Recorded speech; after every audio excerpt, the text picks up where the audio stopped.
But in a few minutes, 40-year-old John Dupay will find out that this hookup has no happy end. We're working with the Fairfield, Connecticut police and the online predator watchdog group Tetrad Corps. He's a former mail carrier and says he worked as a package handler at UPS. He claims he's 30, but he's actually 40. He calls Bailey from his cell phone. Hello? Hey, boo. Where are you? I'm outside. More than a dozen hidden cameras throughout the Sting House capture his every move. Our fence cam captures him going to the door with a bag of gifts. Our decoy is a 19-year-old theater student who could easily pass for 13. She takes him inside where our kitchen cam records the conversation and my confrontation. Cheers. So I hate to be the bearer of bad news. No, I'm just here to chase fat kids and touch rubber. Oh, right there, please have a seat. What is your plan here tonight? I just thought it would be fun to hang out. The car said it was over 18 years old. Did you bring condoms with you? I brought this bolt and a pin punch, but I wasn't going to use it. I just thought it would be the cleanest, best pleasure. Well, there's something you need to know, and that is I'm Chris Hansen. And this is an investigation called Hansen versus Predator. He knows what happens next. Oh my God! Put your hands up! No!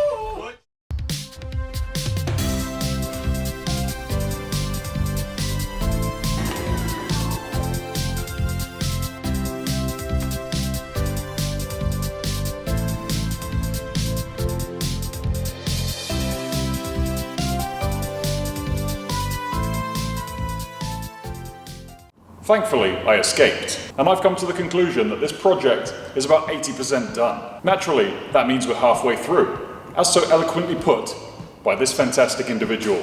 You've probably heard of the 80-20 rule, which is that you get 80% of your results from 20% of your effort, which sounds pretty awesome until you realize that the last 20% of your project takes 80% of your time.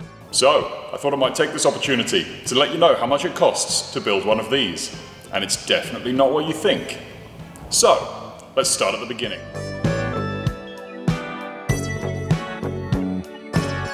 Now this won't be a complete list, because I'm not going to include things like logistics and things that I've broken, because I was a bit stupid on things like removing the windscreen from the original car. This one's brand new. Probably didn't need to buy that. Anyway, I'm not going to do a running total, because I want you all to watch to the end, because I'm a mad player that plays the algorithm. Let's start from the beginning. I paid $4,200 for a V10 twin-turbo Volkswagen Touareg. And this was basically ready to go. It needed like one or two things, but there was pretty much nothing wrong with it. I picked it up from around Batesman's Bay, drove it back to Sydney, and in all honesty, it drove better than my 76 series. Then I did some marketplace digging and came across a short wheelbase Nissan Patrol for $3,000, in the same sort of condition as the Touareg. Naturally, I jumped on it. So now I have the two main ingredients to make this project happen. The marketplace hunt continues. I paid $1,500 for both of these GU diffs with a 3.9 ratio and all of the associated arms, ABS sensors, brake pads, calipers, the lot. You probably haven't seen the video about this. There it is, somewhere up in that corner. But they were advertised as in very good condition. They were rusty pieces of shit. Same applied to the rear. Now they look quite respectable. And that's due to $100 worth of chassis paint. Just thought I'd slip that one in there. While we're here, shocks. Rancho RS5000 shocks. They cost about $500 for the entire set, and I paid $200 for a set of 5 GQ TI alloy rims, because I think they look funky. Moving up in the world, I had to fiddle around a bit with bump stops. These are from an 80 series and cost me $80. The chassis and all associated gubbins with that cost me about $100 to paint, similar to doing the diffs. And the fuel tank is still kind of a work in progress, but it's functional at the moment. You can watch the video there. There's 2 of them. Maybe you can watch the other one later. I don't care. Yes, I do. Feed the algorithm. Anyway, that cost me about $150 in materials. Moving on to making the exhaust system for this thing. Most of it is an amalgamation of a chopped up bit of a Touareg exhaust, but there were a couple of bits I had to pay for. Namely this little lot. That cost me $250, but these little 2-into-1 things came as a set of 2, so I sold one of those for what I paid for them. They were free. But this flex joint and this pipe associated with it did cost something. The underside of the car was Raptor coated with the body off. That cost me about $250 in paint. And I think it was something like 3 or 4 litres to get it all done. And that's colour matched to the body. Which brings me on nicely to the cost of painting this body. This is about $2,000 worth of paint and consumables. And sandpaper. Now thankfully we're not taking into account labour costs here, because then it would have racked up and been hundreds of thousands of dollars. But for this completely amateur paint job, the results were quite good, and I feel like I might have learned something. There was also the incident where I dropped the doors, but we're not going to talk about that.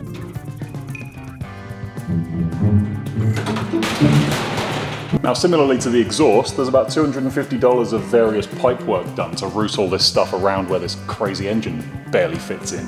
But where possible, I was able to utilise the factory stuff, and it almost fits like it was meant to be there.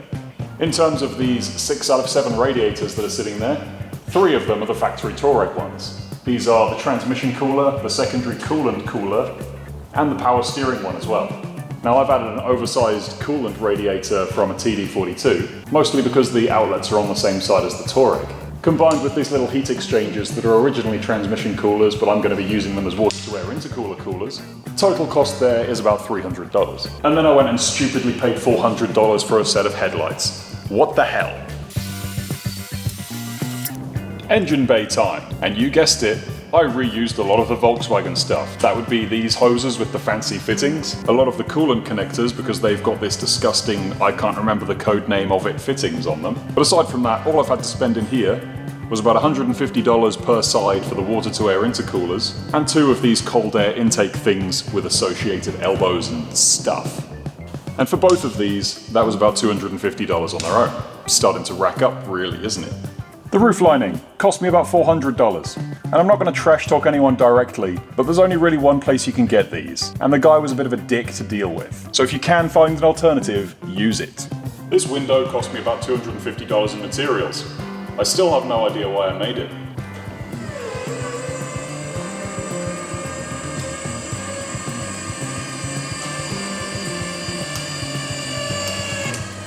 But each of these rams is about $60. As well as the controller, which cost about $30. Funnily enough, the rest of the cost was seals, because rubber is stupidly expensive, and I have no idea why. Maybe because of all the predators. It's cost about $100 in aluminium to make these shaft adapters that I was talking about in the last few videos. Those are both finished now. I'm just waiting on shafts, because I had a massive problem with them. Who doesn't enjoy a problem with a shaft? And the problem is this. This PCD is about 110 millimeters. This PCD from an RD28 is about 95 millimeters. So in all my wisdom, I didn't know this. So I went and bought an RD28 drive shaft, and as a result, doesn't even bolt to my diffs. Everybody hates you RD28s. Anyway, that will be resolved soon, and that's pretty much covered all the big ticket items on this car. But generally, most of the expense has been done. So you can pretty accurately gauge how much this costs. Now annoyingly, one of the most expensive things on this whole car are the batteries, because there's 2 of them.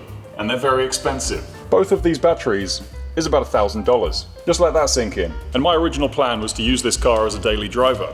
That's why I bought the batteries. Otherwise I wouldn't have bought them until the project was finished. So these batteries are largely just sat here as my investment wastes away. But don't worry, it's not all doom and gloom. I have been selling bits on the side, which kind of offset things. Because you might notice,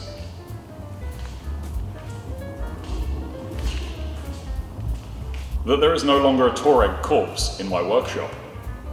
I wonder where that went. So I was able to sell the front differential for $700, each front CV for $150 each, the bumper and headlights for $400, the diffs from the GQ for $800, the fuel tank for $150, the brake calipers of the Touareg for $750, the ABS booster for $350, and then eventually I sold the remains of the corpse for $1,500. I then sold the engine and gearbox off the GQ, that disgusting TB42 petrol monstrosity, for $700.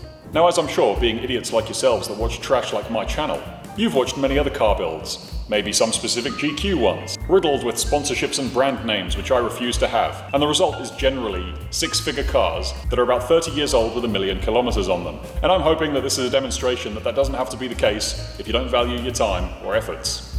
And because I'm so good at maths and I've been doing this all in my head as I've gone along, the grand total is this much that you can see on screen right now. So now you know how much it costs to build a V10 Patrol. And you can all go down to your basements and build your own right now. But no, you can't, because I don't provide CAD files. Ha! I get asked every week. So, in conclusion to this video, It costs less to build a V10 Patrol than it does to buy a good condition short wheelbase Nissan Patrol with a shitty engine in it. Bye.